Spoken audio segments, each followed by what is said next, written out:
Сергей возвращался домой после 7 лет отсутствия. Вернее, сделал попытку вернуться. Он не знал, что его ждет в родной деревне после стольких лет и что с его семьей. Ведь он не звонил и не интересовался все эти годы. А все потому, что он их бросил и как думал, что навсегда.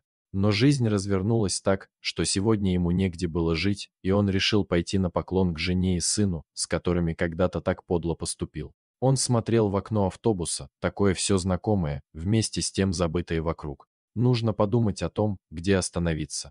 Идти сразу домой к Надежде. Он опасался, вдруг не обрадуется. Когда-то он был первый парень на деревне, мог выбрать себе любую девушку. Вот он и выбирал, то с одной погуляет, то с другой. А Надежда была в него влюблена просто до потери памяти. Он это видел и чувствовал, но девушка она была неприступная и скромная. И Сергей решил взять эту крепость во что бы то ни стало, а дальше видно будет. Долго он бился, прежде чем она сдалась. Надежда искренне считала, что сперва брак, а потом уже все остальное, но все-таки поверила Сергею. Наговорил он ей много всего, но на самом деле жениться не собирался. Хотя она красивая была, нравилась ему, но и других девчат красивых тоже было много. В общем, решил, что еще погуляет вдоволь, а тут вдруг неожиданная новость: Надя беременна. Он тогда еще хотел сбежать из деревни, но вмешался его отец. «Прокляну», — сказал, — «если своего ребенка бросишь». Не было такой подлости в нашем роду. Испортил девку, женись. И он женился. Правда, сначала пытался уговорить Надю на аборт, даже деньги давал на операцию, но она наотрез отказалась. Жили они поначалу неплохо, сын родился, все как у всех. Но Сергей все равно частенько ходил тайком налево, особенно когда был в городе в командировках. А когда Егор был маленький, лет 5 ему было, как-то неудачно упал с велосипеда и все как отрезало, как будто ходить разучился. Надя сразу ушла с работы. Они с тех пор с сыном и дома не бывали, все по больницам да по обследованиям. Много времени она проводила с сыном, а все расходы на лечение легли на плечи Сергея. Он старался целых 3 года, ну сколько можно.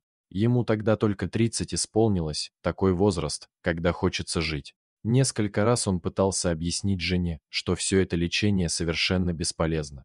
«Надя, да пойми ты, наконец, если сразу ничего не смогли сделать, то теперь-то уж точно не смогут. Зачем без толку деньги переводить? Что ты говоришь, Сережа? Это же наш сын, нужно хвататься за любую возможность, понимаешь? Я вот узнала, что в Москве ему могут сделать операцию и поставить на ноги, правда нужна приличная сумма денег. Я уже начала откладывать.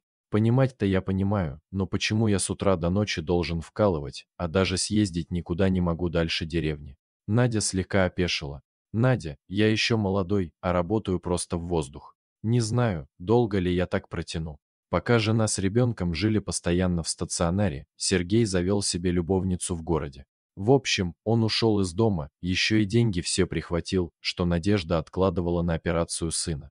Жена на коленях умоляла, только не сейчас, просила она, но у него уже в городе было готово место без детей и семейных забот. А деньги – это компенсация за то, что он оставляет им весь дом. На пороге Сергей оглянулся и поймал на себе взгляд сына. Это был не детский взгляд, в нем читалось отвращение и ненависть. Сергею даже не по себе стало от этого взгляда. И вот через 7 лет он остался без ничего. Любовница выставила его из дома, в чем был. Ему некуда было идти, и он решил, что его примут обратно в семью. Сергей вышел из автобуса и потихоньку пошел знакомой дорогой. Да вот только дома его не было. На его месте красовался двухэтажный особняк с ухоженной территорией и дорогим автомобилем рядом с воротами. Сергей подошел к калитке, как вдруг огромный пес с громким лаем выскочил ему навстречу. Казалось, этот зверь сейчас целиком проглотит непрошенного гостя. Но мужчина не уходил, хотел уточнить у новых хозяев, куда переехала его семья. Наконец дверь дома открылась, и на пороге появился молодой человек, в руках у него было ружье. Кулаки сжаты, глаза темные. Он молча навел на Сергея прицел. Господи, да это же Егор, узнал отец собственного сына. И он опять увидел тот самый взгляд. «Сынок, ты что это? Опусти ружье, это ведь я, твой отец». Но Егор продолжал молча целиться в него. Пес уже не бросался на непрошенного гостя, а сидел рядом с парнишкой и как будто закрывал его собой от любой беды. Сергей еще раз обратился к нему. «Опусти ружье, надо поговорить, я ж не чужой человек.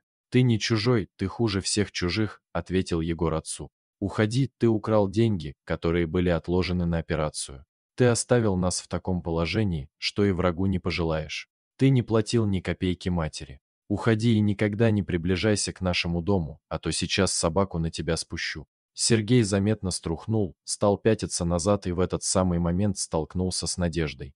Она сразу узнала его, но прошла, как мимо пустого места. Сергей попытался с ней заговорить, но она даже не обернулась на его голос. «Не надо, сынок.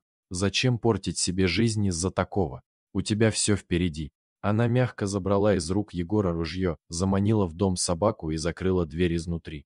Сергей еще немного постоял у калитки, а потом пошел к своему дружку Витьке. «А что ты сразу ко мне не пришел, а поперся к Наде?» – удивлялся друг. Думал, она одна. Ведь так любила, в ногах ползала, чтобы не бросал, ботинки целовала. Сергей был не просто удивлен, он был поражен. Откуда у них такое состояние? Новый дом, машина.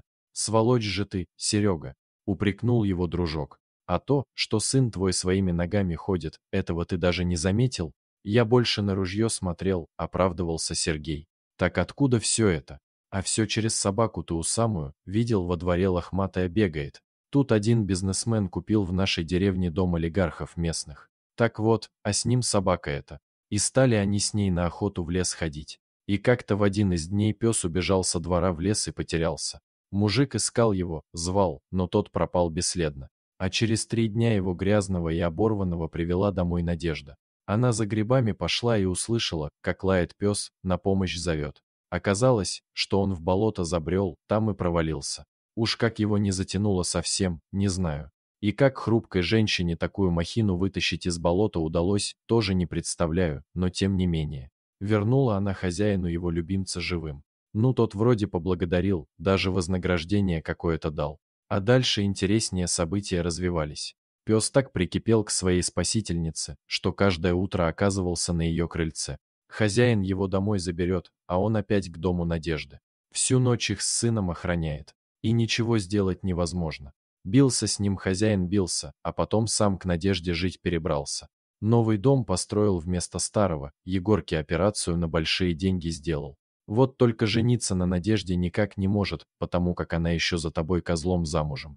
Ну, а раз ты приехал, значит развод. Сейчас быстренько оформят. Зачем ты им теперь нужен? Дорогие зрители, если вам понравилось это видео, то ставьте лайк и подписывайтесь на наш канал. До свидания.